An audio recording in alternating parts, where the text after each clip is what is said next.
గోంగూర పచ్చడిని ఒకసారి ఇలా ట్రై చేయండి, చాలా టేస్టీగా ఉంటుంది.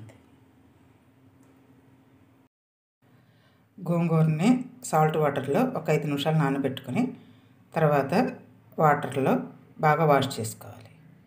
క్లాత్ మీద ఆరబెట్టుకోవాలి, తడి లేకుండా ఆరబెట్టుకోవాలి.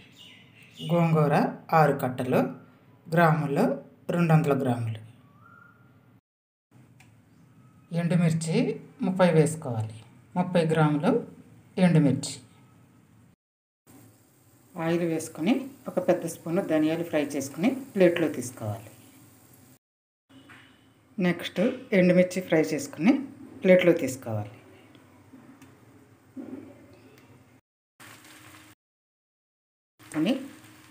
మగ్గించుకోవాలి, మూత పెట్టుకొని మగ్గించుకోవాలి. మధ్య మధ్యలో కలుపుకోవాలి. చింతపండు కొంచెం వేసుకోవాలి, ఒక 10 గ్రాముల చింతపండు సరిపోతుంది.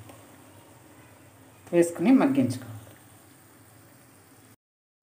గోంగూర బాగా మగ్గింది, స్టవ్ ఆఫ్ చేసుకోవాలి.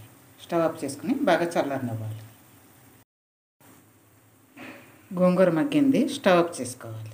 స్టవ్ ఆఫ్ చేసుకుని గోంగూరని బాగా చల్లారనివ్వాలి. ఎండుమిర్చి ధనియాలని మిక్సీ వేసుకోవాలి. నెక్స్ట్ చల్లారిన గోంగూరను కూడా వేసుకోవాలి. సాల్ట్ వేసుకుని గోంగూర వేసుకోవాలి.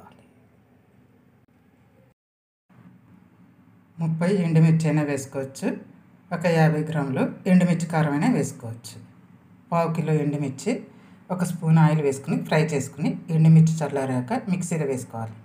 మిక్సీ వేసుకున్న పౌడరు కొంచెం చల్లారాక బాటిల్లో వేసుకుని ఫ్రిడ్జ్లో స్టోర్ చేసుకుంటే ఇలా పచ్చళ్ళకి ఈజీగా వేసుకోవచ్చు.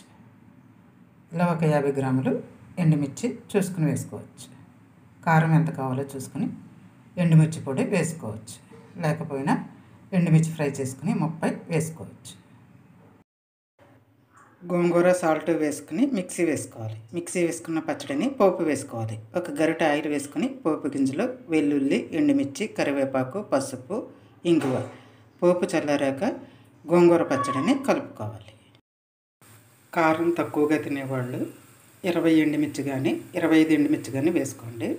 ఎండుమిర్చి కారం అయితే ఒక 40 గ్రాములు వేసుకోండి.